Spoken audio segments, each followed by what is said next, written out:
Hola, buenos días. Bienvenidos una vez más al podcast de Lecturas Liberales. Esta semana vamos a... Bueno, antes de avanzar, soy Pepe Jiménez, vivo en Baltimore. Hola, Guillermo. yo soy Guillermo y vivo en Birmingham, en Inglaterra. Yo soy Carlos y vivo en Valladolid. Bueno, el libro que leemos hoy se llama, bueno, que hemos leído ya, se llama España y Cataluña, de Henry Kamen. Es un libro que cada semana, cada vez que leemos un libro, lo escoge uno de nosotros. Y esta vez lo ha escogido Guillermo, así que Guillermo, ¿por qué no nos explicas por qué escogiste este libro? Y un poco de qué va.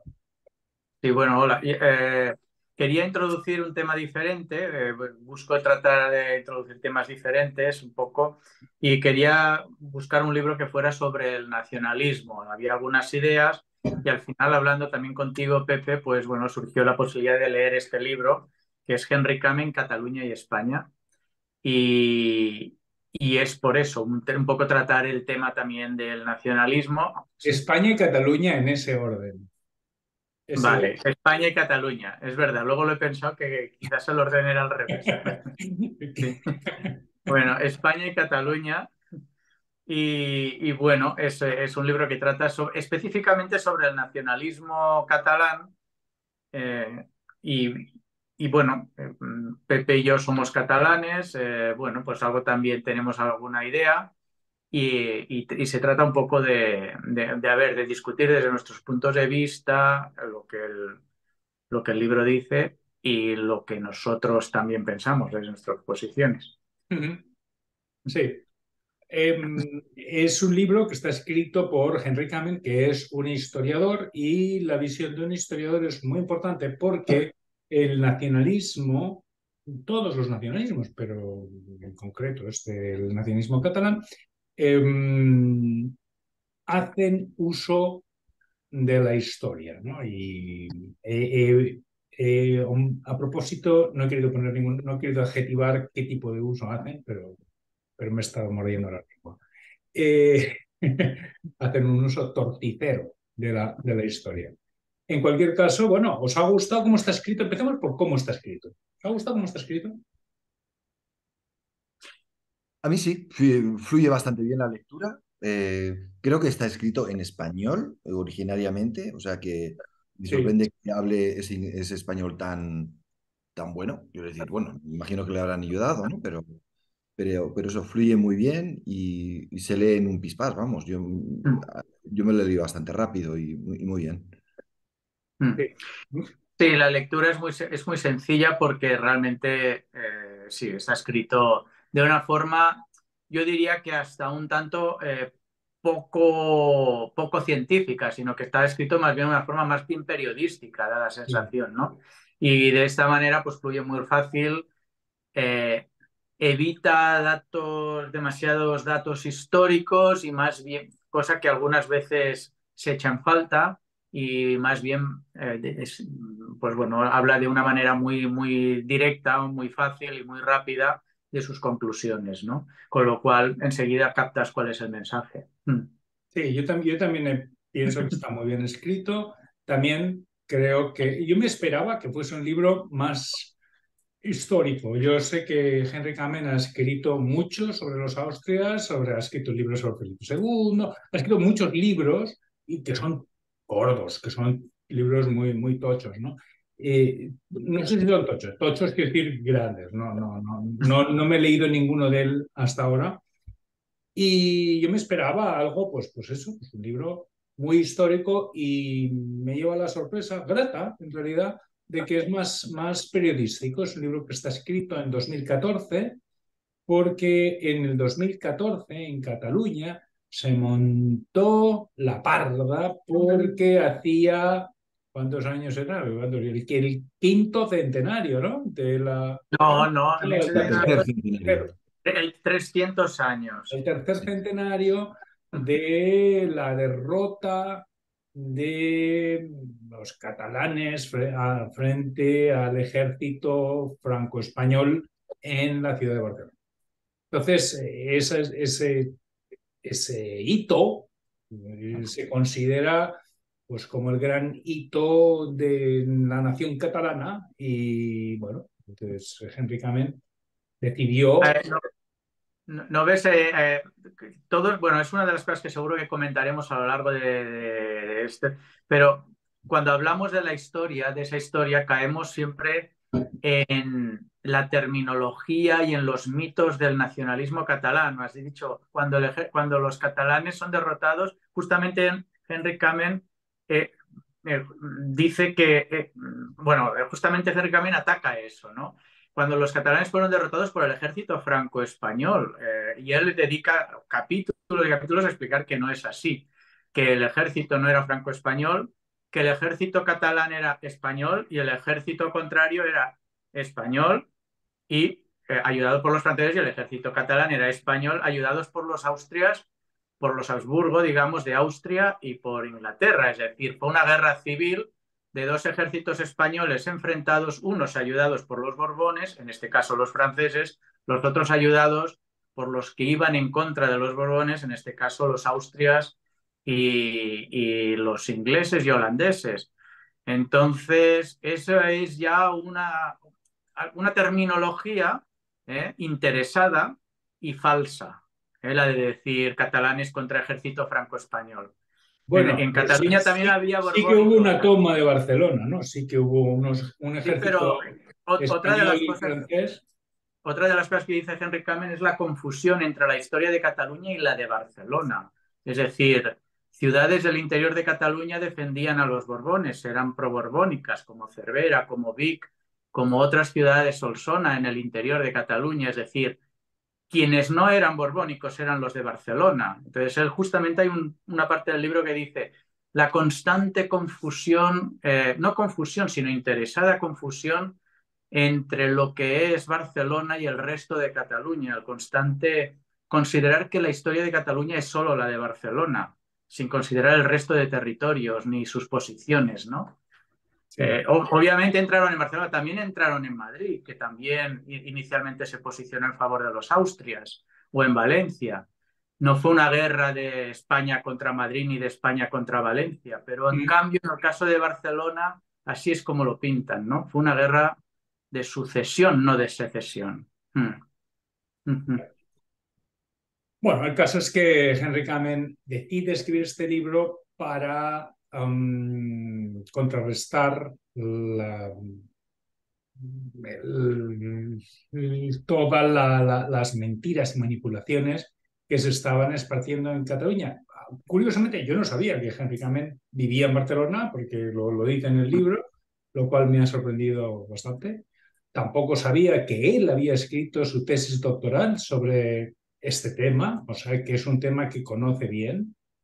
Y bueno, me ha gustado mucho, mucho leerlo. Entonces, si queréis, empezamos por un poco la visión más histórica del libro y luego ya vamos a otras cosas. Pero él empieza hablando de las revoluciones o de lo que sucede en Cataluña en 1640 con el Corpus de Sang, el cuerpo, no, Corpus Christi de sangre, no sé muy bien.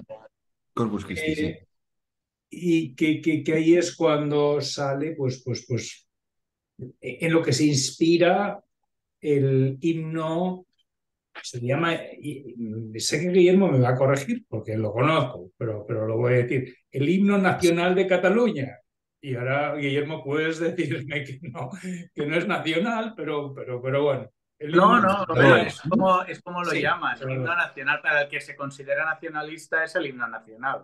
es Claro. como lo llaman. Yo por eso lo llamo así. Pero bueno, y está inspirada en esta rebelión. Yo no sé si queréis, si os acordáis bien, porque como está al principio del libro, es lo que pasa con los libros, que empiezas a leer, empiezas a leer un montón de datos y al final casi no te acuerdas de lo que leíste al principio, ¿no? Pero bueno, que es lo que me está pasando a mí un poco Sí, sí, sí.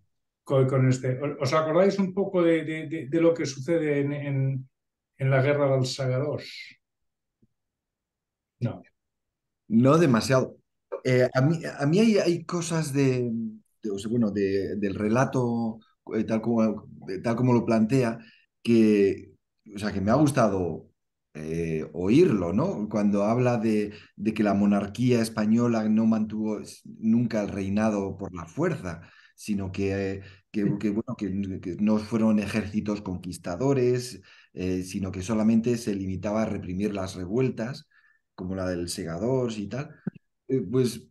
Parece que, o sea, yo es que vivo todo el tema catalán bastante a la distancia, entonces es un constante, eh, no sé, constante echarme en cara casi. Yo, quiero decir, yo soy sujeto pasivo de algo que veo a la distancia, y entonces es como que siempre nos habéis estado reprimiendo, tal, y entonces es una cosa que me siento como culpable no sé, por no haber hecho nada. Y bueno, viene después todo bueno, el relato actual del referéndum que no se puede hacer de forma democrática, que de alguna manera también me hace sentir culpable, pero claro, yo lo vivo a la distancia, es decir, bueno, yo quiero ser ecuánime a la hora de tener un juicio, pero claro, y cuando oyes tan, o sea, es constante ese cántico ahí no, no sé, de victimismo y tal,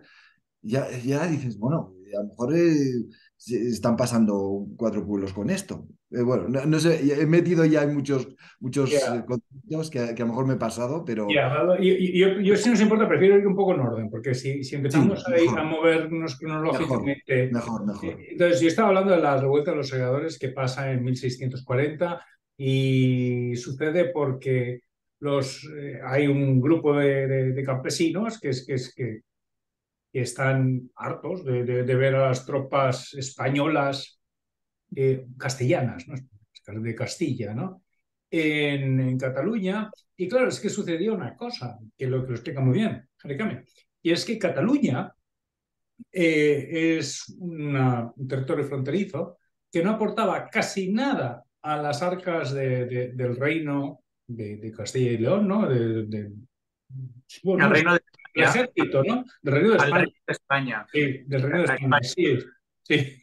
Gracias, Claro, Guillermo. A Castilla y León no le tenía que aportar nada tampoco, porque era otro, sí. No, no, gracias por corregirme. Menos mal que te tengo aquí, porque es que yo ya me estoy ablandando mucho.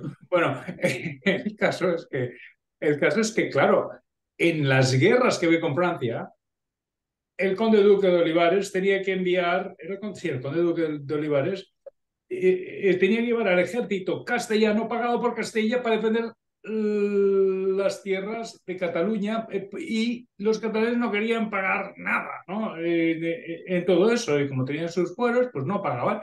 Entonces, claro, había mucho ejército en Cataluña, pero bueno, tenían una misión, lógicamente, ¿no?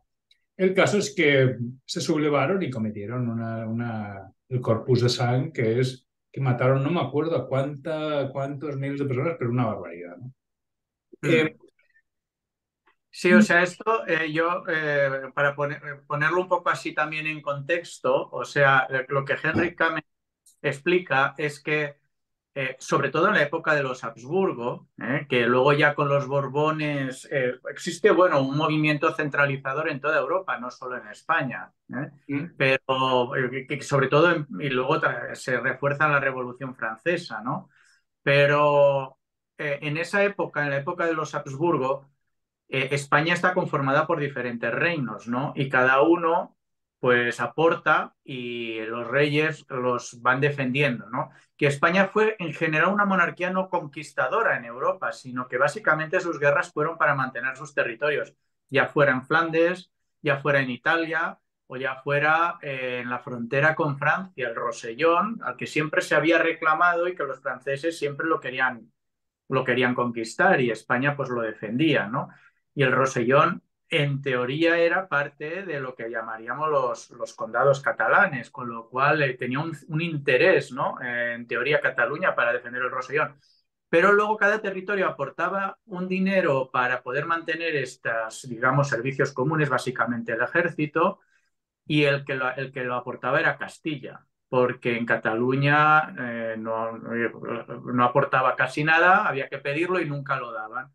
Entonces se les obligó a tener que mantener a las tropas que se iban camino a Francia, y ahí es donde aparece el Corpus de Sangre. Pero a mí lo que más me interesa de todo eso es que siempre ha sido, estas revoluciones en Cataluña, siempre, que es un poco lo que dice Henry Kamen a lo largo de las diferentes, también con la Busca y la Viga, el Corpus de Sangre, luego más adelante la Semana Trágica, la Guerra Civil Española, las guerras carlistas, el 1714, en donde también catalanes borbónicos contra catalanes austracistas. Es decir, todas estas guerras que ha vivido Cataluña siempre han sido realmente guerras civiles catalanas, entre, digamos, la burguesía, los terratenientes, los condes, lo que sea, contra la gente más, pues los pequeños comerciantes con la época de la Busca y la Viga, contra los obreros, tal. Ha habido siempre internamente una auténtica guerra civil. Catalanes contra Luego catalanes. la han convertido un poco el nacionalismo en como una historia de guerra contra España, en el sentido de dependiendo del sector que ganaba o perdía, o dependiendo, y que siempre estaba vinculado a la ciudad de Barcelona muchas veces. Es decir, la posición de Barcelona representa la posición de toda Cataluña, y si esa posición era en favor de lo que las decisiones del gobierno español pues decidían, pues entonces ahí no había nada más que revueltas. Pero si eran en contra de la posición de la ciudad de Barcelona, en contra de lo que el gobierno español quería, era un ataque de España contra Cataluña. Un poco esta idea base de que los dirigentes de Barcelona siempre han decidido en estos conflictos internos en Cataluña, en que si estás conmigo está bien y eso es una revolución y tú tienes que sofocarla, si no estás conmigo eso está mal y entonces España ataca a Cataluña. Un poco esa idea general en todos estos conflictos creo que Henry Kamen la introduce bastante bien. Hay una cosa que a mí me gusta mucho leer al principio, y es cómo él, Henry Kamen, habla del victimismo de los catalanes, ¿no? De decir que siempre Castilla estuvo contra nosotros, pero luego él explica, pero es que el 80% de la población en el siglo XV estaba en Castilla. Es que toda la riqueza estaba en Castilla, es que Cataluña era pobre en comparación. Entonces, claro, no es que Castilla era muchísimo más rica. Toda la industria está en Castilla, que era casi toda la industria alrededor de las ovejas, ¿no? De la lana, sí. Sí, sí, bueno, y de la agricultura de los valles del Guadalquivir, o de tal, de las vegas del Guadalquivir, que también había mucha riqueza en esa zona, ¿no? Sí, sí, sí. Y luego de la lana castellana, que iba a través de Burgos y de Bilbao, se exportaba a todo el norte. ¿Sabes que la población suele ir correlacionada con la riqueza? Es decir, en sitios donde hay muy poca población suelen ser muy pobres, ¿no? Y en sitios donde hay mucha población es porque la gente emigra y la gente se reproduce y no mueren mucho, ¿no? Claro, que el 80% de la población de la península estuviese en Castilla es una barbaridad. Es que es una cafrada. Y a mí Claro, y por eso me dice muchísimo. este es uno de los temas de cuando se analiza la historia, lo que se llama el anacronismo, ¿no? Histórico, es decir, la gente analiza la historia en general, o muchas veces interesadamente, no digo que todo el mundo, sino que los que tienen un cierto interés analizan la historia antigua según los términos actuales. Entonces, nos ponemos a pensar en la Cataluña actual y en la Castilla actual, y en Cataluña hay mucha más gente que en Castilla. No podemos entender una Castilla Bueno, muy poblada. depende si incluyes Madrid o no en Castilla, ¿eh? Bueno, ya, pero en aquella época Madrid ni existía en el Bueno, siglo. pero hay que Quiero decir, incluirla. Si quieres comparar dos cosas equivalentes, tienes que poner a Madrid en Castilla, y si pones a Madrid en Castilla, pues no lo sé. sí, No pero creo, ¿eh? bueno, No sí, sé. pero igualmente, o sea, la idea es que en la época las ciudades castellanas eran las más ricas, eran Burgos, eran Valladolid, eran Salamanca, era Segovia, era Toledo, en Andalucía la Vega del Guadalquivir, que si estaba Sevilla, Córdoba, eran las ciudades, digamos, más ricas de España. y en cambio, y en donde se concentraba la población, ¿no? Y eso ahora no, es muy difícil, o sea, tienes que hacer un esfuerzo para imaginarte la diferencia de la Castilla de aquel momento y de la Cataluña de aquel momento, pues que la única ciudad así un poco más grande era Barcelona, y que también él dice que en la guerra civil catalana del siglo XV, entre la Busca y la Viga, Barcelona se destroza absolutamente, los comerciantes todos se van a Valencia y hay casi 2 siglos de auténtica, bueno, decadencia absoluta económica, de población social en Cataluña en los siglos, bueno, al final entre la mitad del siglo XV y la mitad del siglo XVII. En esa época, pues Cataluña no es como quien dice nada en el conjunto, digamos, de todo el imperio español, ¿no? Es una región que no aporta nada, que es pobre y que encima ha perdido todo su esplendor comercial que había adquirido durante la Edad Media, ¿no? Y se lo había trasladado todo a Valencia, ¿no? Entonces hay Él que habla analizar mucho, un poco la situación, sí. sí, él habla también de cómo en el relato nacionalista catalán se habla bastante de que se les impidió comerciar con América o formar parte de los navíos que fueran hacia allá. Y me ha gustado oír eso. Yo no sabía que fuera parte del relato, como que se les había impedido hacer algo de eso, pero él dice que no es en absoluto. Es que no es así, porque lo que sí que se hace es un monopolio del puerto de Sevilla, Exacto. para Exacto. poder controlar todo el comercio con América y los impuestos y todo. Pero para que los barcos que llegan de América paguen sus impuestos y todo y se acumulen allí en la famosa Torre del Oro y no sé qué y todo ese tipo de cosas. Pero que un comerciante catalán no pudiera comerciar con América, eso no era verdad. Eso se podía hacer, pero a través del puerto de Sevilla. Pero un Claro. comerciante genovés también podía hacerlo. Exactamente, exactamente. Eso Claro. no tiene ninguna. Tiene tanto derecho en estar, en sentirse marginada Barcelona como Málaga. Exactamente, o como La Coruña, o como lo que sea, o como Santander, Claro, Sí. claro. Aparte que ese monopolio empezó en 1540 o así, ¿no? O sea que también hubo una temporada antes que podían haber. Ya, eh, pero aparte de eso, el monopolio fue por razones de poder recaudar sus impuestos y poder controlar todos los barcos que iban a América y como tenían que recalar ahí, entonces allí se pagaban los impuestos y ya podían comerciar en donde fuera. Y podía el barco ir a Sevilla, pagar los impuestos y luego irse a Barcelona y desde allí comerciar. claro. Sí, no, no, bueno, hablemos de 1714. Hablemos de la guerra de sucesión. Esto es una cosa curiosa porque en Cataluña se le llama la guerra de secesión. Bueno, la gente se dice mucho lo de la guerra de secesión y es de sucesión, no es de secesión. Es muy importante, ¿no? O sea, se trata de una guerra y me ha encantado que diese este libro una visión internacional de sanidad. Es decir, él deja claro que, bueno, Carlos II, pues que muere y no tiene descendencia, hay que buscar un nuevo rey para España y de repente las potencias internacionales se dedican a decidir, quieren decidir cuál va a ser el rey que va a estar en España. Entonces hay dos candidatos, el candidato francés y el candidato austríaco. Y, y España entra en una guerra que es más que nada una guerra internacional que se hace en el territorio español. Es decir, Sí. y que los ejércitos de Inglaterra y de Francia, fundamentalmente, ¿no? Y de Austria, Y de Austria. Y de eh, Holanda también. Y de Holanda. y de Sí. Holanda, estaban peleando en territorio español, utilizando a españoles a matarse los unos a los otros para poder decidir ellos el futuro de España, que al final, como ya sabemos, pues terminaron ganando los Borbones, ¿no? Terminaron ganando Francia, pero fue una guerra de sucesión en la que sí que hubo, pues, la mitad, gente que dice que más o menos la mitad de los catalanes apoyaban a un sector, al archiduque Carlos, y la otra mitad a al Felipe otro V, bando, sí. ¿no? Ujú.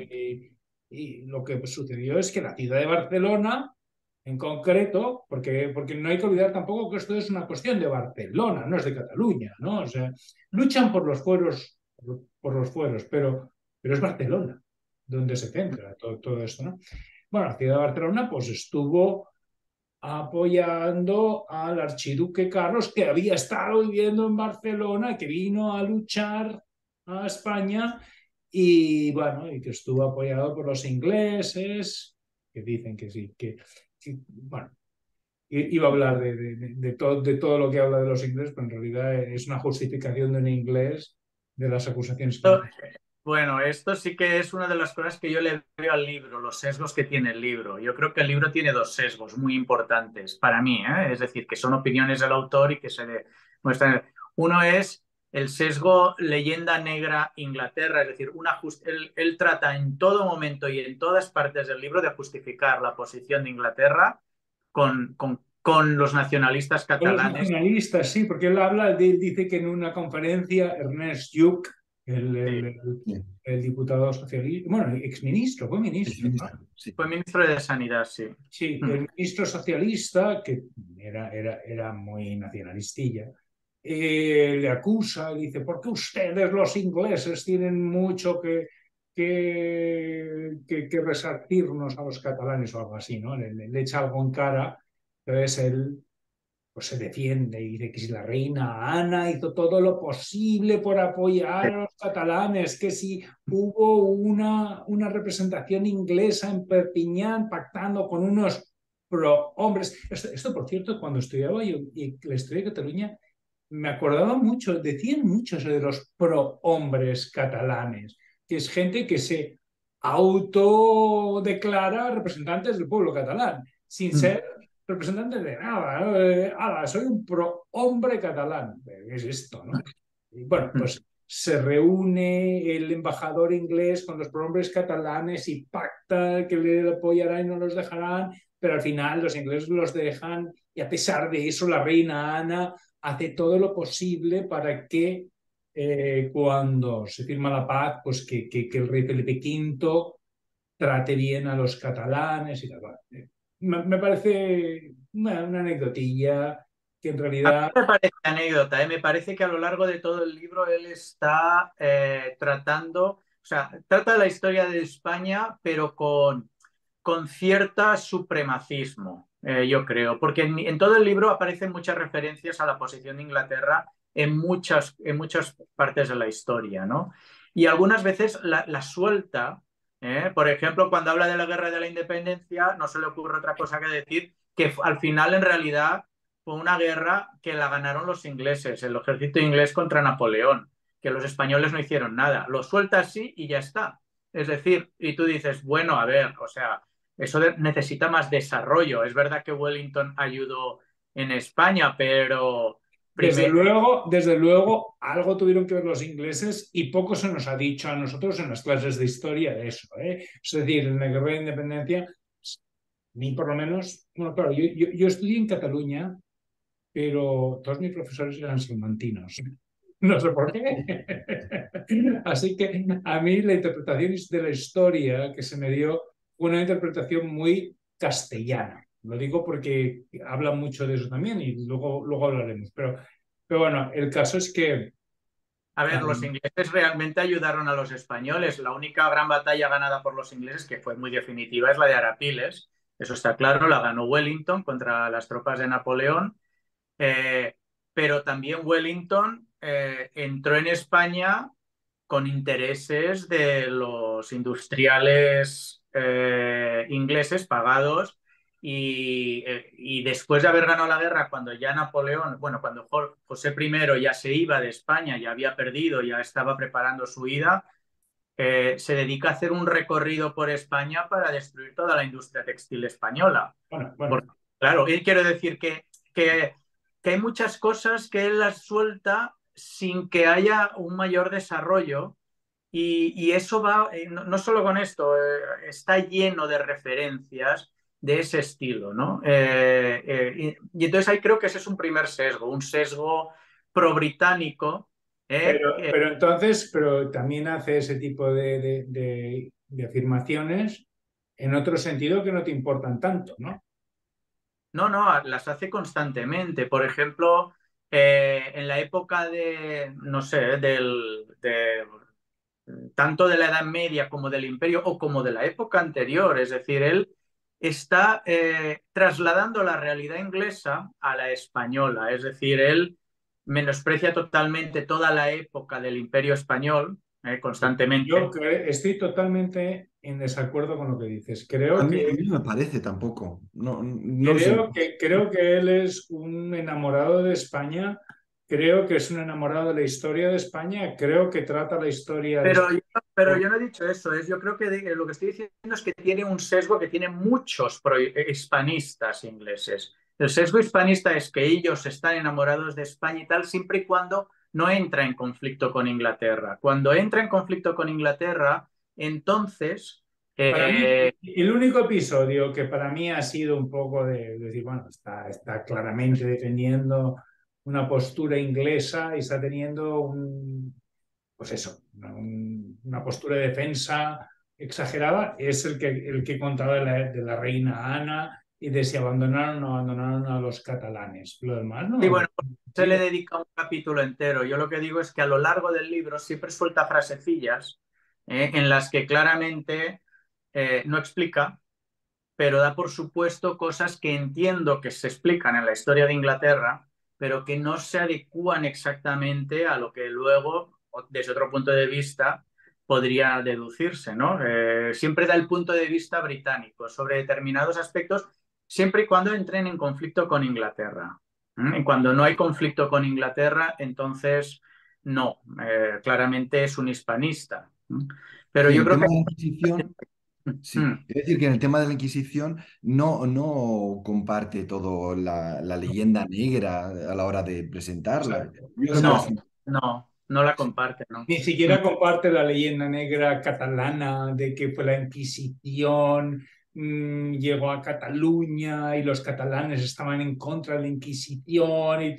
No, él habla de la Inquisición en Cataluña, él dice que sí, que los inquisidores o los representantes de la Inquisición no caían simpáticos, pero no caían simpáticos porque sentían un gran desprecio a la lengua catalana y no tenían ningún afán por aprender la lengua que se hablaba ahí y que no, y que bueno, pues que A ver, son, que no creo que serían diga eso. antipáticos. No, ¿Mm? no creo que diga eso. Dice que los inquisidores venían de otros sitios de España y no la conocían. No digo que no No, creo sí que lo dice, diga sí que que lo tenían dice, desprecio por sí la que lo lengua dice, catalana. sí, dice que no aprendían la lengua y que les costaba y que asumían que todo el mundo tenía que hablarles a ellos en castellano. Y eso molestaba a los catalanes que Eso estaban allí. molestaba Sí, y es normal, sí, ¿no? Sí, normal. sí, sí, sí, sí, pero vamos, que él no dice gran desprecio por la lengua catalana. Él dice, yo entiendo o sea, entiendo la situación. Cuando tú eres un funcionario de fuera, llegas allí y no hablas la lengua del lugar, cosa que nunca había hecho, por así decirlo, el Imperio Español. El Imperio Español, cuando iba a América, eh, eh, buscaba entender las lenguas locales, ¿no? Pero bueno, aún así, sí que es verdad que, claro, llegaba la Inquisición y los inquisidores venían de cualquier lugar de España. Podía haber algún catalán, pero pues la mayoría venían a lo mejor de Castilla, de otras regiones, y no conocían la lengua local. Eso sí, eso pues Bueno, molestaba. bueno, hablemos de Rafael Casanova. Va. Hablemos ya del héroe, considerado héroe catalán para los nacionalistas catalanes. Lo deja parir. Lo deja a parir. Dice que no lo llama idiota porque no utiliza ese tipo de lenguaje, pero le falta poco para llamarlo idiota, ¿no?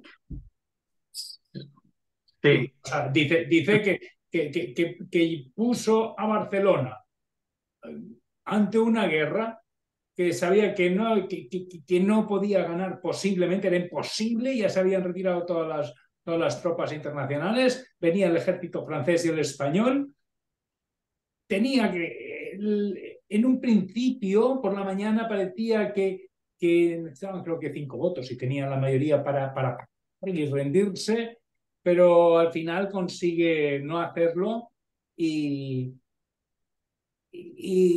al final pues es una persona responsable de muchísimas muertes. Muerte, sí, Mm. sí. Y que al final dices, hombre, ¿cómo vas a considerar a una persona así un héroe, ¿no? Mm.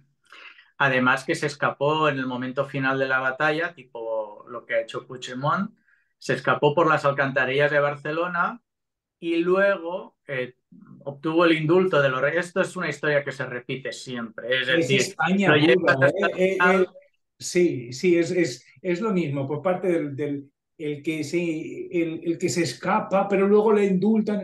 ¿Qué le Mm. indultas? ¿Por qué Sí, indultas a un cretino semejante? ¿No? Yo es sí. que no lo entiendo.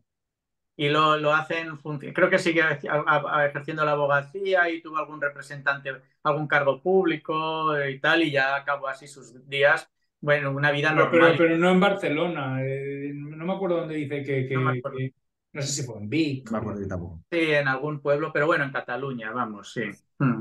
Aquí está el origen de por qué también se le rechazaron los foros a los catalanes, ¿verdad? ¿O no? Era en ese momento también. Bueno, lo que dice Henry Cameron es Los que fueros, Felipe perdón. V ya le había quitado los fueros a Aragón y Valencia. Era Sí. quitarle los fueros a Cataluña era, vamos, estaba en el aire, era obvio que iba a suceder, y iba a suceder solo por una cuestión económica. No había ningún problema con los derechos ni con los no derechos, pero el abuelo de Felipe V, que era el rey de Francia, estaba preocupado y le había enviado varias cartas diciendo, oye, tienes que tener tus cuentas en orden, ¿no? Entonces, vamos, le iban a quitar seguro los fueros. Claro que después de la guerra y después de la rebelión, pues los quitaron, por supuesto, Mm. y se declaró ¿cómo se llama? El no sé qué de Nueva Planta, ¿cómo era aquello? El Decretos de de Nueva Planta, El Nueva ¿no? Planta. decreto de Nueva Planta, sí. Pues a partir del cual se decide que todo tiene que ser en español y, bueno, que la justicia, me parece, ¿no? Bueno, yo no estoy muy seguro si en el decreto de Nueva Planta se dice eso, pero lo que sí que se dice es que digamos, el gobierno se centraliza, pero eso era una tendencia con la nueva dinastía borbónica que ocurría en toda Europa, es decir, donde había un Borbón, el gobierno se centralizaba.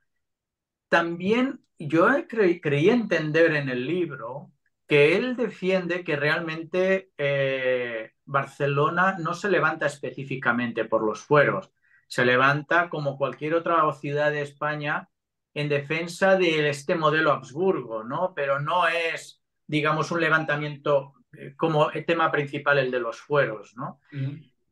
Aún así, bueno, hay que tener en cuenta que fueros lo han tenido toda España, que no las ha tenido solo Cataluña, también los tenía Aragón, los tenía Valencia y anteriormente muchas ciudades castellanas tenían fueros que también les fueron quitados, en este caso por Borbón, no por los Borbones, sino por los Habsburgos. Entre otras cosas, recordemos que la reina Isabel la Católica juró los fueros de la ciudad de Segovia, que eran especiales cuando se hizo reina.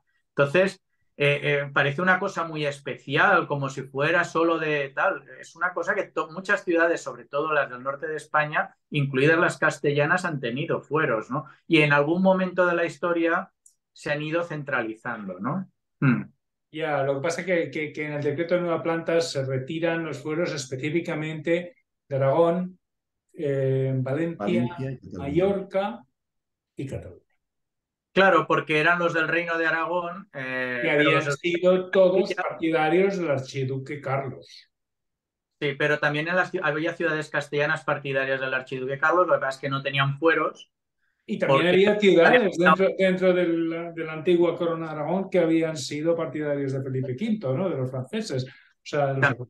también había territorios allí partidarios de los Borbones. Es una guerra dinástica entre dos dinastías y bueno, y ahí no es una guerra realmente, digamos, territorial. Es una guerra más civil, ¿no? Como todas las guerras civiles. Es una guerra internacional y que pilla a los españoles de por medio como peleles Mm, y buscar cualquier otra explicación es, es ser un cretino, porque que es lo que hacen los nacionalistas, ¿no? Y yo quería hacer una pregunta a Carlos, genérica sobre el libro, ¿no? Es decir, si te das Cuando cuenta, Guillermo hace eso.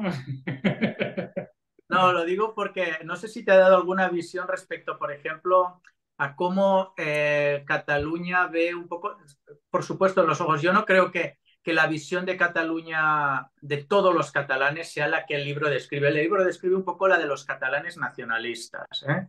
Ujú. Respecto a Castilla, tú que eres de castellano viejo, A Sí. mí, antes de nada, me ha encantado escuchar o leer, pues no escuchar, lo he leído, escuchar la visión, o sea, argumentos en contra del nacionalismo castellano-español. Y ahora te dejo hablar. Claro. no, quiero decir, a ver, ¿cómo ves tú el tema este que ahora, bueno, la visión esta que tiene un poco la parte nacionalista catalana, digamos, respecto a Castilla, que en el libro algunas veces, pues cuando habla Sí. de los temas de la lengua, de los funcionarios, de los fueros, de las guerras, de la historia, tal, tal, tal, no sé, ¿qué piensas o qué sensación o cómo crees que de alguna manera el libro trata esa visión que tienen los nacionalistas catalanes, siempre digo, con respecto a los castellanos, ¿no? Si te ha cambiado algo la idea que tenías de cómo pensaban sobre Castilla Sí. y también viceversa, si de alguna manera la visión que tiene un castellano sobre Cataluña en general te ha cambiado algo después de leer el libro, ¿sabes? Mm. Sí, a ver, es que es difícil, porque también para mí es un tema tan espinoso Mm. que anda siempre como de puntillas. Quieto, quieto. Esa introducción que acabas de hacer, típica introducción de castellanito, voy a ser comprensivo con los catalanes. Continúa. Sí, sí, Voy sí, a sí. indultar, voy a Continúa, indultar. ya. No, no, Sí, no, sí, sí. No, no, Voy a no, no, y indultar. me parece bien que me lo digáis, ¿eh? Pero es así como lo siento, O quiero sea, decir, os a ver, están diciendo a los castellanos que sois unos ladrones, que sois unos cretinos, que de todo. Y yo entiendo, comprendo la idiosincrasia catalana, pobrecitos. no, ¡Coño! dejadme terminar, déjame terminar. O sea, que, a ver, yo veo, o sea, para un tema que me viene un poco lejos, entonces intento hacerme una visión global de lo que es ese problema para entender mejor las dos posturas. Y entonces, igual que las mujeres no hacen más que quejarse de que históricamente pues, habéis sido opresores y tal. Digo, bueno, no sé hasta qué punto somos opresores. Y entonces, quiero ponerlo todo un poco en contexto, pues ¿Puedo también los... interrumpirte? ¿Puedo Espera, interrumpirte un poquito? que desde Interrumpe, Cataluña un interrumpe. poco... No, Digo, voy a interrumpe. interrumpir. Eso de que me queda un poco lejos, no lo entiendo. Te queda en tu propio país. Muy bien. A ver, sí, pero quiero decir... Quiero En, en- decir, es como si yo no pueda opinar sobre algo que hacen los castellanos. Una parte de España, yo puedo opinar de cualquier parte de España como español y de cualquier... Fíjate, Carlos, que yo jamás diría, ni Guillermo ni ningún catalán diría, es que Madrid me cae demasiado lejos para opinar sobre Madrid. Hmm. No, no, no, es Bien. que ni siquiera un nacionalista catalán, que a lo mejor se siente como más independizado, no diría eso. Esa distancia está en tu cabeza. Pues Hmm. puede ser, puede ser. Está inducida en tu cabeza. Están diciendo, nosotros podemos opinar sobre los castellanos, podemos opinar sobre lo malo que es Madrid, pero vosotros no podéis opinar sobre nosotros. Entonces, sí, No te quito la razón, ¿eh? O sea, pero sí. como yo cada vez o sea, cada vez que paso por Barcelona y te mueves así por algún barrio así un poco diferente o tal, que no sea el turístico, y empiezas a ver ahí, no sé, menciones sobre o sea, anticastellanas de todo tipo y Y insultantes y antiespañola. tal, y antiespañolas en general, y cualquier mención a una bandera española es como lo peor de lo peor. Entonces dices, joder, yo aquí no me siento querido, yo aquí, o sea, no sé, si yo voy a Francia, por decirte, en Francia he vivido 5 años, pues no sé, me siento querido de alguna manera, pero en Barcelona o sea, no tienes esa sensación tan de, o yo por lo menos, ¿eh? No, no, no, y es normal. Y si lo que me estás contando es normal, lo que no es normal es que en vez de decir, pues a mí me da asco que digan esto y esto y esto, no, yo tengo una distancia, no sé muy bien. Cuando se trata de alabar a los catalanes, que si tienen seni, que si son muy industriosos, que si en Castilla todo el mundo, las alabanzas no sienten ninguna distancia para alabar al catalán. Ahora, para criticarlo, bueno, no sé, porque claro, pobrecillos, ellos tienen sus maneras de hacer las cosas, que yo, ¿quién soy yo para juzgar? Pues tú eres Te igual doy, que ellos para juzgarte a ti. te doy toda la razón. Y es que además es el desprecio que utiliza muchas veces a la hora de decir, claro, es que vosotros estáis tan arriéré, como dirían los franceses, o sea, tan en el siglo pasado, mientras nosotros estamos evolucionando y vosotros estáis ahí en el siglo XIX. Y digo, pero ¿por qué? O sea, esta doble forma de pensar, que aquí los únicos que evolucionan son los catalanes, cuando a lo mejor en el fondo no está siendo tan así, porque de lo que ha sido hace 40 años a lo que es ahora, con más socialismo y una Barcelona infestada de, pues eso, de, bueno, no quiero ser demasiado crítico, pero o sea, que hay mucha más criminalidad de la que había hace 15 años y la gente está un poco huyendo de Barcelona, por lo que oigo, ¿eh? No sé si es verdad. Yo no sé O, si huyen o no, no tengo datos, pero desde hubiera, luego es para huir. ya, sí. O sea, Porque sí, o sea, yo creo que también aquí, fíjate, Carlos, además has empezado cuando hablabas, Sí, de que lo mismo pasa con las mujeres y nosotros y tal. Es decir, hay esta cultura de los sentimientos y de la ofensa sí, está claramente presente aquí. Es el mismo caso que tú has comentado de hombres y mujeres y tal. Es decir, eh, los comentarios pueden ser positivos y negativos, pero sobre todo negativos si vienen desde el que se considera oficialmente ofendido. El que no está ofendido se le prohíbe comentar nada. Es decir, en este caso es exactamente la misma fórmula, el mismo sistema ideológico o de, ¿sabes? De ideas que concurre con el tema del hombre y la mujer, de muchos otros temas, con el tema este del nacionalismo. Es decir, aquí los únicos que podemos hablar y decir somos nosotros que somos los ofendidos, los y oprimidos, hablar mal, los únicos que podemos hablar mal, o sea, y hablar mal todo el tiempo, y decir que nos estáis robando. ¿Qué es esto? ¿Qué es esto? Se han dicho tales barbaridades desde la oficialidad nacionalista catalana hacia todo el resto de España. Andalucía creo que se lleva la palma de los grandes ladrones y vagos y qué sé yo qué más barbaridades. Y desde el resto de España lo único que se dice es, pobrecitos, tienen su lengua y seguro que, bueno, y sus maneras de pensar y quién soy yo, ¿no? Es que... claro. Y, y, y yo estoy molesto porque si en el resto de España hubiese habido un par de cojones sobre la mesa, se habría parado todo esto hace mucho tiempo, porque es que el nacionalismo es estúpido en sí mismo, no solo es estúpido, es supremacista, es racista, es asqueroso, es una ideología que no tiene ninguna... Sí, sí, es que es verdad, es que es verdad, es querer utilizar el monopolio de la violencia del Estado para beneficiar a un grupo frente al otro. Un grupo que en este caso habla una lengua frente al otro. Y eso es el nacionalismo y no hay más. Y además consiste en inventarse la historia y darla como cierta, en mentir constantemente y saber que miente, porque todo nacionalista sabe que está mintiendo en todo momento.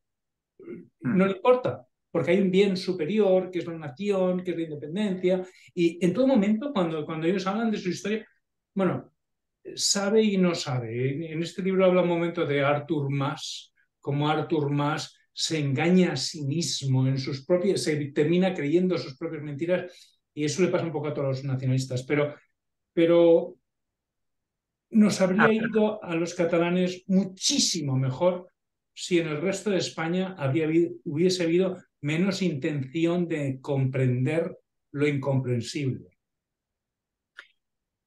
Sí, sí, a ver, yo creo que el problema del nacionalismo es el mismo problema que cualquier colectivismo, ¿no? En general, es decir, luego además puede tener otros añadidos, ¿no?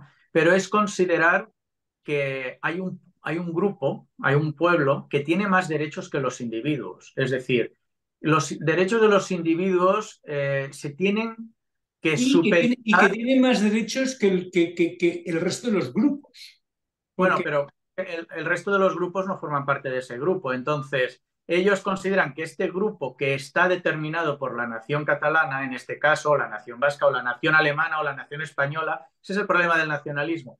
Considera que por el hecho de pertenecer a un grupo, tú tienes más derechos que cualquier otra persona, individualmente hablando, y además, no solo eso, sino que tus derechos individuales, incluso perteneciendo a ese grupo, se tienen que supeditar a los derechos del grupo. Entonces, por ejemplo, si tú no eres un nacionalista catalán, puedes tener un derecho, pero ese derecho es inferior al del grupo. Si el grupo ha decidido que lo bueno es, por ejemplo, excluir el español de la enseñanza, pues tú te tienes que, tu derecho individual a aprender una lengua oficial del Estado es inferior al derecho del grupo global. ¿Y quién decide quién decide el grupo? Pues decide el líder de ese grupo, porque alguien tiene que poner o establecer los puntos sobre los que ese colectivo se va a manejar, porque como hay tantas personas que lo forman, es un grupo, no son individuos, las decisiones las tiene que tomar alguien y ese alguien siempre es un líder.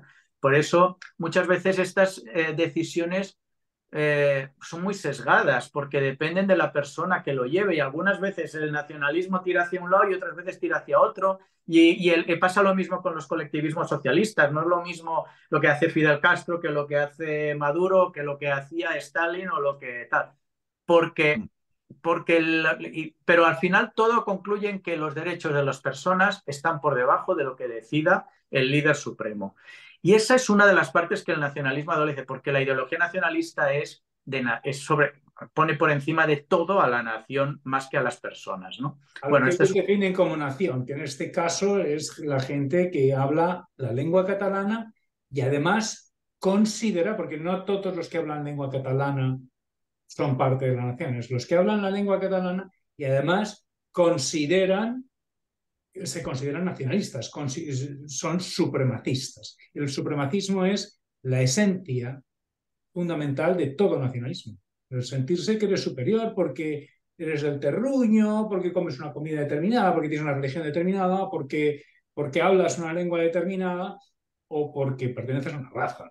Al final eso es. No sé si te hemos machacado un poco demasiado. No, No, no, Carlos, no, no, yo, no, que yo, yo yo estoy encantado de haberlo oído, pero déjame decir una cosa que estaba pensando cómo meterla también, y es el hecho de o sea, que la historia sí que, bueno, es parte de tu identidad, ¿no?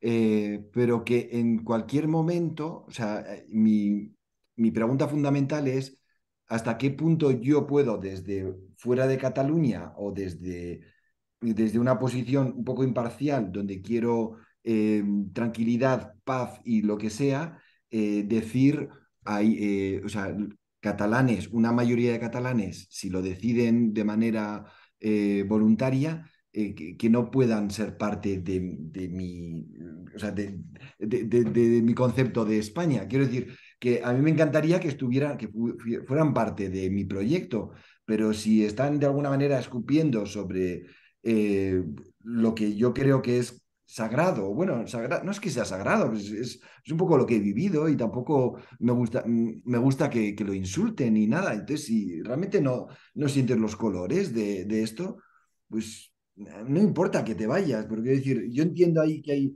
muchos intereses de gente que está viviendo como vosotros, que a lo mejor casi estáis en el exilio porque estáis un poco también, no sé hasta qué punto, pero estáis un poco hasta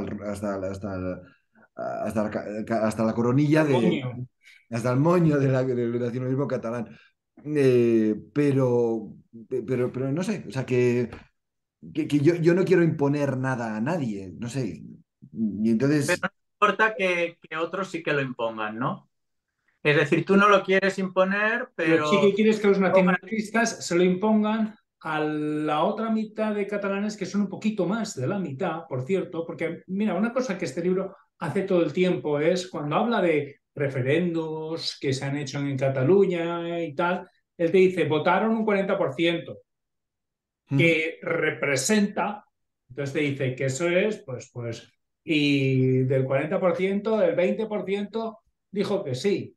Bueno, pues eso es un 8%, ¿no? De la gente. O sea, que él incluye la abstención como como un no voto, ¿no? Que normalmente en las elecciones no se hace. Pero bueno, tú estás asumiendo que toda la propaganda que se lanza desde el nacionalismo es cierta. No es verdad que los catalanes quieran la independencia, que todos los catalanes quieran la independencia. Es que no Bueno, es no, cierto. pero yo digo, yo estoy a favor del principio de que si existe esa mayoría de verdad, que pueda ser posible. Eso es lo único que digo. sí, Que me cuesta a pero mí es imponer. Si te con deja todo. una novia, es que me cuesta decirle, tienes que estar aquí por narices. No, pues si ella dice que no quiere ser parte del proyecto de pareja, pues lo tengo que Pero respetar. Y Carlos, punto. tú estás confundiendo derechos individuales con los derechos estos sociales que realmente un liberal no debería creer. Es decir, A ver, un a ver, individual a ver. no puedes obligar a una persona a que esté contigo si no quiere, porque tu derecho individual no puede sobreponerse sobre el derecho individual de otra persona. Pero en cambio estás considerando que un derecho social, que es un derecho global o colectivo, que en teoría existe el derecho a que si un grupo grande de personas quieren algo, los demás nos tenemos que someter a él. Ese derecho no existe, yo lo niego. Es decir, cada persona tiene el derecho a vivir como quiera y nadie tiene el derecho a imponerme la manera en que yo tengo que vivir individualmente. Entonces, estamos asumiendo que existen una serie de derechos sociales o colectivos, los cuales sí que hay una razón para que se impongan a los demás. Ya. Cuando leímos el libro sobre la democracia, sobre los sesgos de la democracia y tal, hablaba mucho sobre esto, cómo el sistema democrático, si se impone sobre los derechos, justamente es injusto.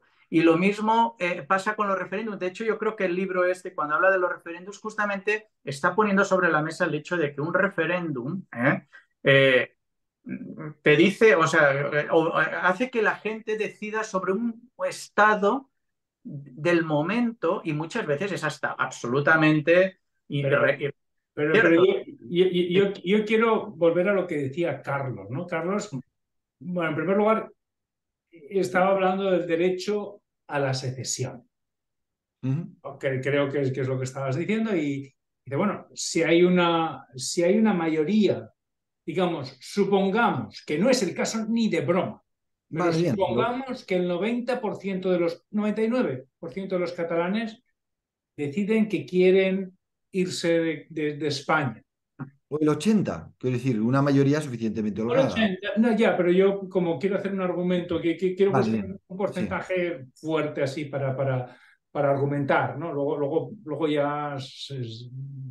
A ver, si el 99% de los catalanes quieren independencia y no están siendo engañados y son muy conscientes de cuál es el precio de la independencia y están dispuestos a hacerlo de manera ordenada y pagando la parte de la deuda pública que corresponde a España y hacerlo de una manera bien hecha, a mí no me parece mal. A mí personalmente no me parece mal. Ujú. O sea, creo, y de hecho sí que creo, y eso es una cosa que yo he cambiado con el tiempo. Antes, hace unos años no pensaba así, pero ahora sí que lo pienso. Sí que creo que es bueno que haya algún derecho de secesión. Ahora bien, Pero Pepe, y no es eso el se, caso en absoluto en ninguna de las premisas que he dicho, ¿eh? O sea, solo para ese caso, solo para ese caso, ¿y por qué no si el 99% de los madrileños deciden que no también. pagan impuestos? Ah, No, no, no, no. ¿y por qué en ese caso no? O sea, sí que estás dispuesto a que el político que mande sí que pueda declararse separado del resto, es decir, yo soy el político local y por lo tanto tengo derecho a hacer lo que yo quiera. Si la gente, el 99% de la gente dice que yo sea el que administre sus cosas, pero en cambio para otro tipo de principios de derechos o tal, para eso prohíbes el referéndum, que por ejemplo en Suiza existen ese tipo de referéndums muy especializados. ¿Por qué solo para ese caso de la secesión? Que se refiere a un sentimiento que ni siquiera es Bueno, sobre... no. ¿Y se refiere a un sentimiento o no? ¿O no? O sea, Pues si no se refiere a un sentimiento, ¿por qué a otras cosas que no son sentimientos no también podemos establecer no pago impuestos? Pues si el 99% de los gallegos deciden que no pagan impuestos o que no quieren que entre, no lo sé, que no se aplique la política de, yo qué sé, de cualquier política, ¿no? Porque nosotros no estamos de acuerdo. Si somos el 99%, porque esa política... una vez estás en un estado, aceptas o no Exactamente, aceptas la acepta las Constitución, reglas, las acepta reglas. las... No, Y pero la regla yo es... estoy diciendo que estoy a favor de cambiar una regla. Ujú. O sea, Pero la regla claro, de formar parte de una nación es que si eres liberal, es que consideras que la nación... cuando Guillermo dice, si eres liberal, Exactamente, no, no, es para pegarnos así una no, puñaladita, ¿eh? Y decir, es un porque si principio, no, eres un socialista. es un Bien, bien, principio continúa, continúa. del sistema liberal. Digamos que la soberanía es popular y es de todos y cada uno de los miembros que conforman el conjunto, no es de una parte, Ya. es de todos como conjunto, porque todos vivimos juntos y por lo tanto todos decidimos juntos. Esto es un Estado liberal, un Estado del antiguo régimen en donde cada territorio dominaba sobre las personas, entonces ya no es un sistema liberal, Bueno, claro. lo que yo estoy diciendo es lo que pasa en Canadá y lo que pasa con el Quebec y lo que pasa en Escocia, que lo comenta Henry Cameron en el libro. Es decir, en Pero esos sitios existe una ley mediante la cual se puede hacer un referéndum vinculante y tanto Escocia como el Quebec se pueden independizar, si quieren, bueno, ¿no? pero Si porque así lo eligen. nacional no la forma la Gran Bretaña, la forman cada una de las naciones que conforman la Gran Bretaña. Es, Bueno. Yo lo que digo es que a mí no me parece mal que exista esa modificación en la Constitución. No es lo que digo. ¿Tú consideras que entonces España la debemos dividir en naciones arbitrariamente, Cataluña, Galicia, que cada una pueda decidir si quiere independizarse? Bueno, No, porque solo existe una nación. de hecho tiene, o sea, O sea, la idea de poderse independizar es que tú eres una nación separada y puedes no, decidir como tal si te no, unes. yo estaría más a favor, ya si llegamos a los detalles, estaría más a favor de que se independicen las provincias. Una Bueno, pues entonces, provincia, claro, si pero quiere, bueno, la provincia de Lérida decide que se ha cansado, entonces nada, coge y todos los ciudadanos recaudan el dinero suficiente para pagar la deuda pública que le queda en España y deciden irse. Es una locura, pero oye, chicos, tú quieres volver a la... parte esencial del liberalismo es aceptar que hay gente idiota y que pueden tomar decisiones y que quién soy yo para decidir por ellos, ¿no? Pues son idiotas, pues allá ellos, ¿qué le vamos a hacer?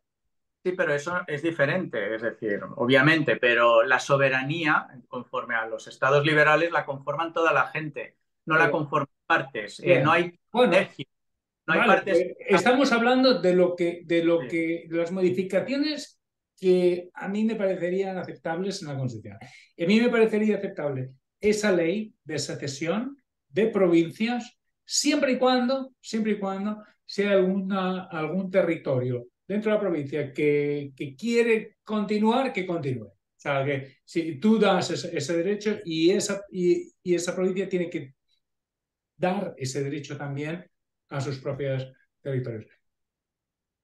Yo eso lo veo Es, yo lo que creo es que las naciones se conforman por la voluntad de todos y se disgregan por la voluntad de todos. Ya está.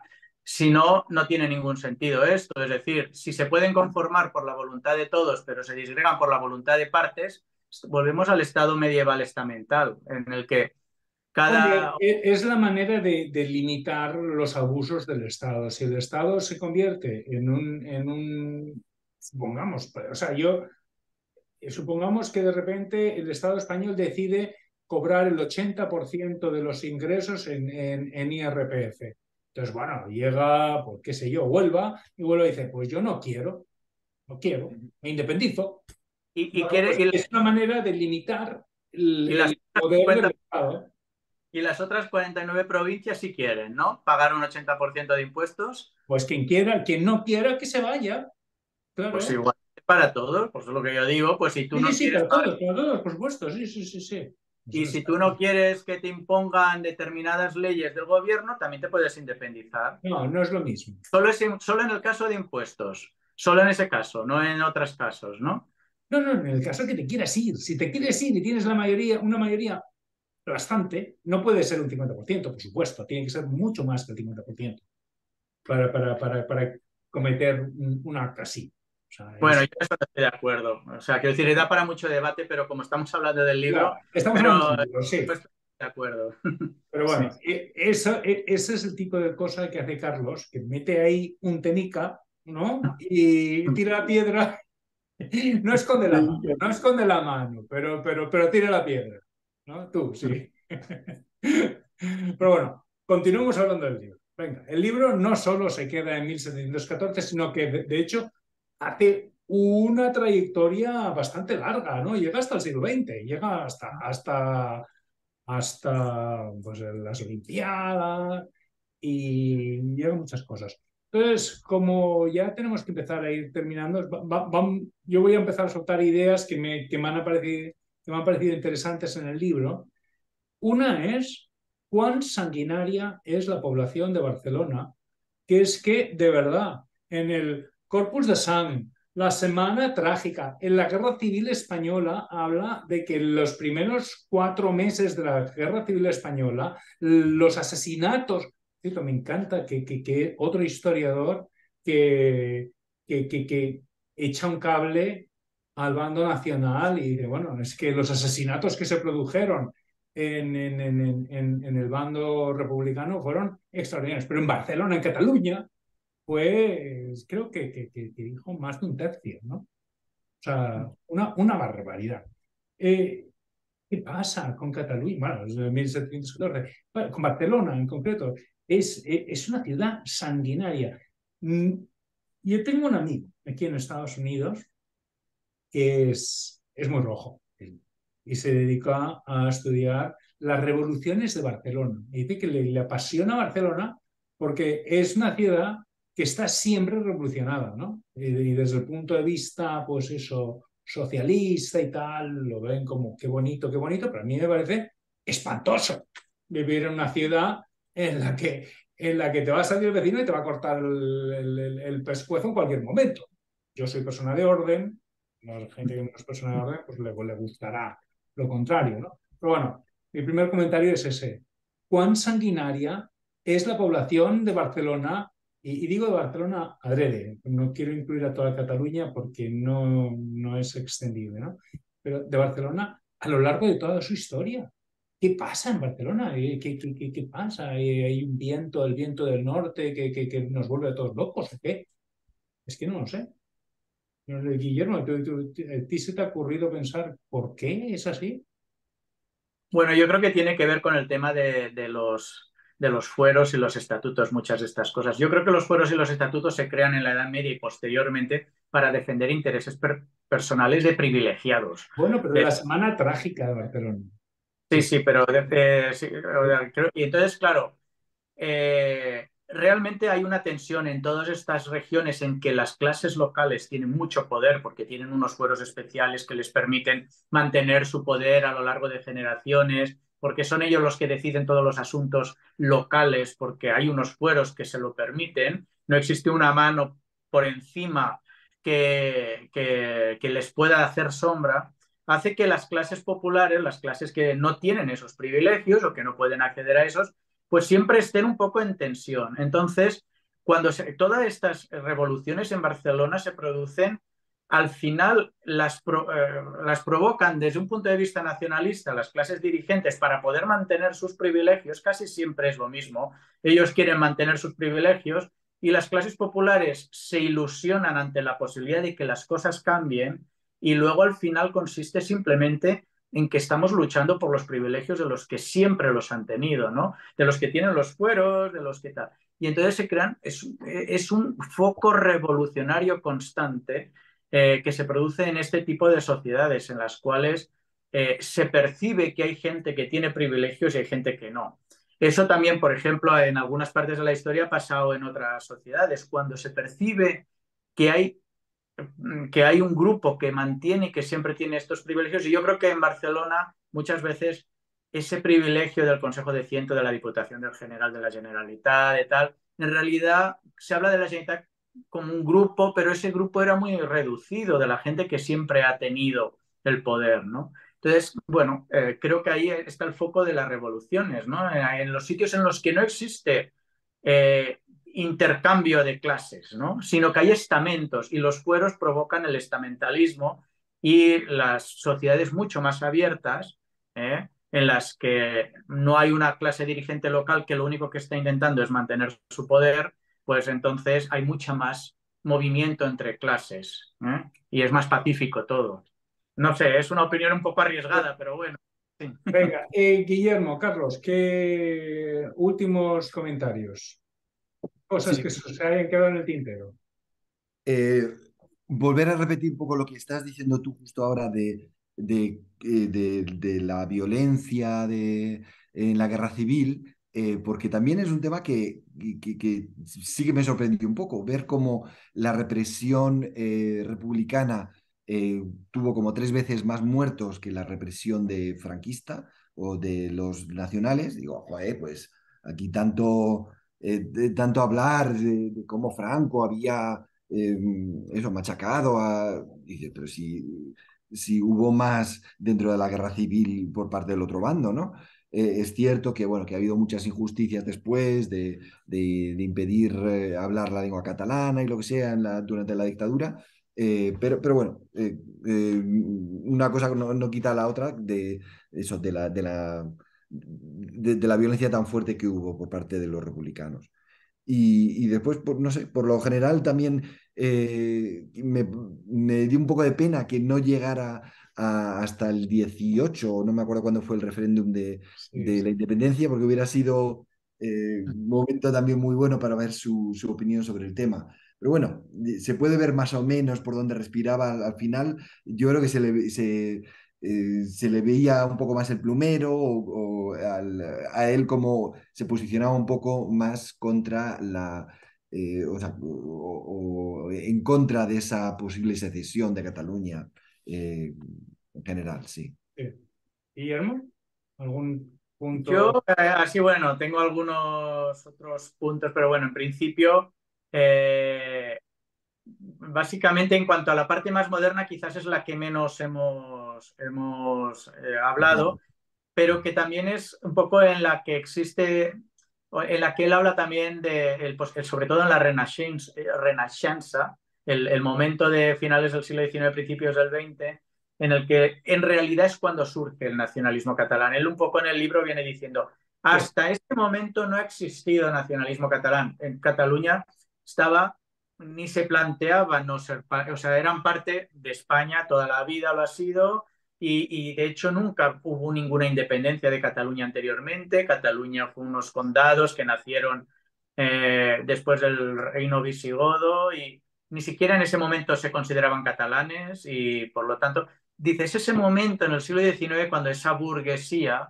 empieza a intentar buscar orígenes históricos inexistentes y a cambiar un poco y a tergiversar la historia, ¿no? Y ese momento me parece muy interesante que, bueno, no lo hemos hablado, pero lo introduzco simplemente para decir que me parece que eso es una cosa muy importante, es decir, cómo la propaganda o la manipulación histórica se crea en un momento determinado en función de unos intereses particulares de unas personas bueno, y eso al final ha calado, también aprovechándose pero- del nuevo movimiento nacionalista que había en Europa, ese nacionalismo romántico alemán, italiano, etcétera, ¿no? Sí. y en España a mí me ha gustado cómo él hace el paralelismo entre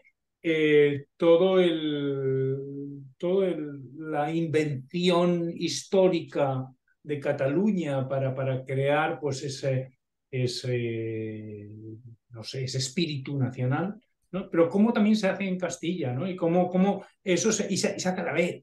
¿no? Sucede en todas partes un poco a la vez, o sea, que Bueno, una realmente moda de la época, una moda romántica que sí, aparece en el Alemania. romanticismo que, bueno, en cuanto hay un poco más de dinero, pues la gente le gusta sentirse especial, ¿no? Sí, Y como, pero por ejemplo, yo en eso pues me he acordado de muchas cosas que a lo mejor no las menciona el libro y que las debería mencionar por ser historiador, pero por ejemplo como el barrio gótico de Barcelona es una creación de esa época, de principios del siglo XX, es decir, bueno, habla la del fachada de la Sánchez, Catedral de Barcelona es fake, no es gótica, o sea, es hay gótica, nada, bueno, sí, pero no es la original, la hicieron, la superpusieron para que pareciera más gótico. El arquito ese bonito que vas paseando por Barcelona, parece un arquito ahí y tal, también es fake del siglo XX. Muchas ventanas góticas son creadas solo para dar una impresión de que ese barrio es medieval, que lo hasta es sigue medieval, ahí. pero quieren embellecerlo para crear un poco más de historia. O, por ejemplo, la famosa historia, leyenda inventada sobre el nacimiento de la bandera catalana, de Wilfredo Buah. Guifredo o Wilfredo el Piloso con las 4 barras de sangre, es la bandera de Aragón y no tiene ningún origen de ese estilo, El pero muchas piloso no, el peludo, ¿no? ¿Será? el peludo en sí, no sé. O muchas otras cosas fake, por ejemplo, me acordé de Bofarull, el director del Archivo de la Corona de Aragón, cómo manipuló los escritos de la Corona de Aragón para dar a entender que Cataluña ya existía en una época en que no existía y dar a entender la mayor influencia de Cataluña en la Corona de Aragón. Y él crea no sé si lo crea él, pero sí que lo promociona lo de llamar la corona catalano-aragonesa, poniendo además el catalano antes, ¿no? Sí, sí, Es sí. decir, es esa especie de manipulación histórica que se crea en esa época bueno, y que sigue siendo la historia oficial actualmente, ¿no? Sí. A mí me ha gustado también ver él habla de varios artistas de la misma época, catalanes, pero que forman parte de la cultura española de una manera importante. Por ejemplo, Albéniz, habla de Albéniz, que yo no conocía ¿Verdad? ¿Verdad? la historia de Albéniz. Me encantó ver pues, que había sido un superdotado, que había tenido éxito en... Fue Albéniz el que murió en el barco, aquel que Sí, vino de pues, Estados Unidos y lo vuelan los alemanes, ¿no? En la Primera Guerra Mundial, me parece que es. Bueno, Granados también son músicos que hacen música muy española, pero que se sentían muy catalanes. Además, eran de pueblo catalanes, no eran catalanes de Barcelona, que eso también es una cosa muy importante. Me gustó. bueno, en esa época Cataluña da muchos grandes nombres a España, ¿no? Es decir, el general Prim, que era de Reus y que que fue presidente del gobierno, Santiago Rusiñol, que enamorado de Aranjuez y de los tal, que también era catalán, es decir, hay mucho catalán español en esa época, ¿no? Que en ningún momento se plantean no ser españoles, a pesar de que hablan catalán, de que tal. Eso es lo que a mí me da pena que se haya perdido un poco, ¿no? Ahora parece ser que, que el catalán es un idioma para los independentistas y el español para los que no lo son. Y antiguamente eso no era así, ¿no? Y eso me parece que ha sido un gran perjuicio para Cataluña, ¿no? Sí. Mm. Me gustó mucho que hablase de Mariano Fortuny, bueno, supongo que se pronunciará en el resto de España Fortuny, ¿no? Sí. Sí. Que te diré que yo no lo conocía, o sea, me he ido a Google, lo he buscado, oye, tiene cuadros muy chulos, ¿no? Parece que tenían, todas estas personas parece que tenían mucho renombre fuera de España, además, ¿no? O sea, más que en España, yo creo. ¿Y qué más? ¿Qué más? Se me queda algo en el tintero, pero bueno, ya creo No, que... mucha gente en esa época y algunos que no se les recuerda justamente porque de ellos no se puede sacar mucho Ujú. para ¿sabes? Pero en la época hubo muchísima gente, en esa época, y era normal, en la época en que Castilla, hablábamos de la demografía, tenía más prohombres, ¿vale? En la época en que Cataluña tenía más demografía, pues también es normal que aparezcan más prohombres, ¿no? Es normal, sí. Yo por último hay un comentario más que quiero hacer y es, en Cataluña siempre, de toda la vida, había oído de cómo Franco había marginado a la lengua catalana. Y si te soy sincero, nunca me había parecido que fuese así, porque es verdad que toda la literatura catalana del siglo XX sale en la época de Franco, pero sale más bien tarde.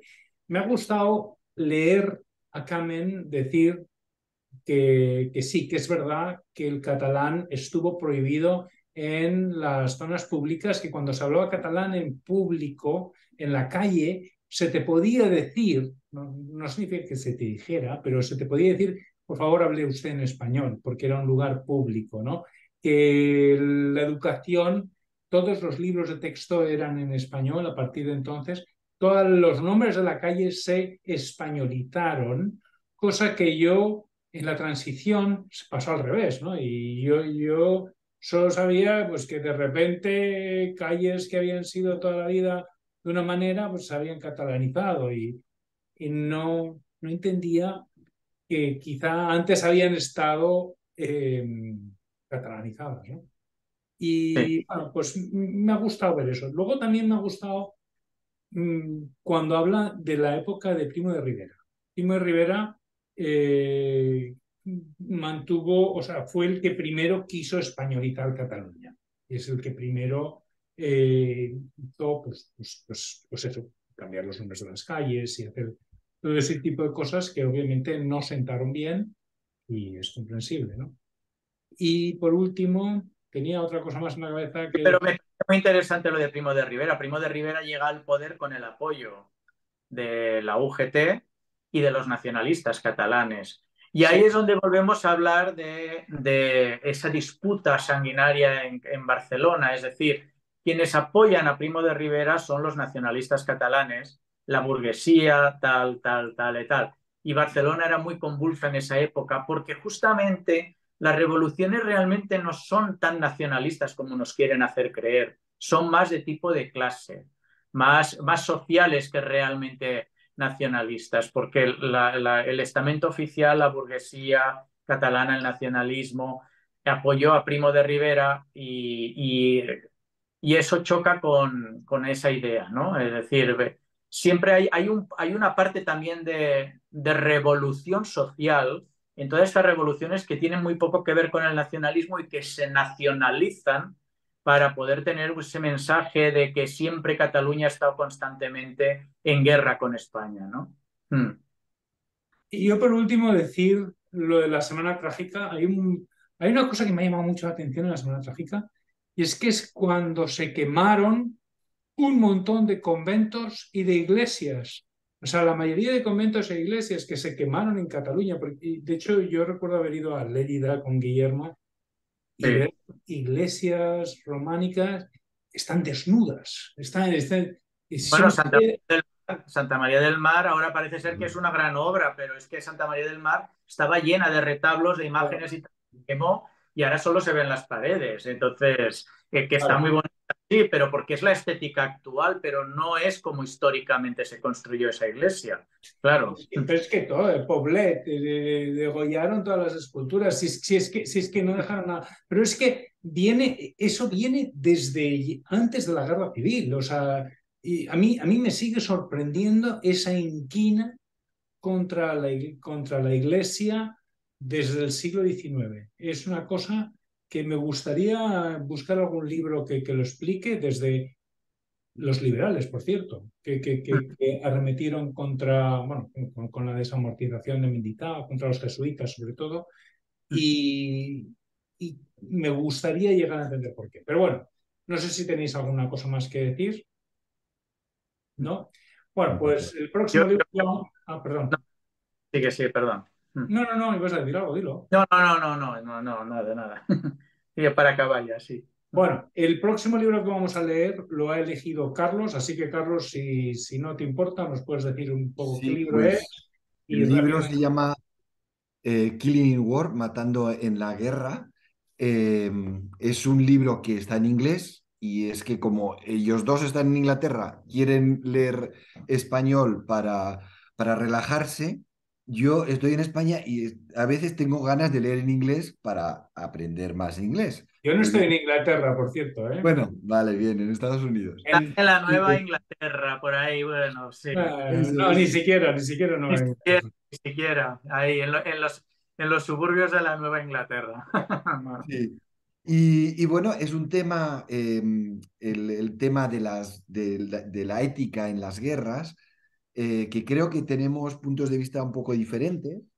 Y como un amigo me dijo una vez, pues lo que pasa o sea, hizo una crítica constructiva en el sentido de que parecía que los tres tenemos una opinión muy similar en el tema que tratamos aquel día. Y digo, bueno, pues vamos a tratar un tema que hoy, por ejemplo, hemos visto que había Ahora que te iba a diferentes decir, le opiniones, puedes ¿no? enviar el vídeo de Sí, hoy para que vea cómo sí. te machacamos, Guillermo y yo. Sí, bueno, Bueno, pues eso que a lo ni mejor. siquiera se acuerdan todo, sí.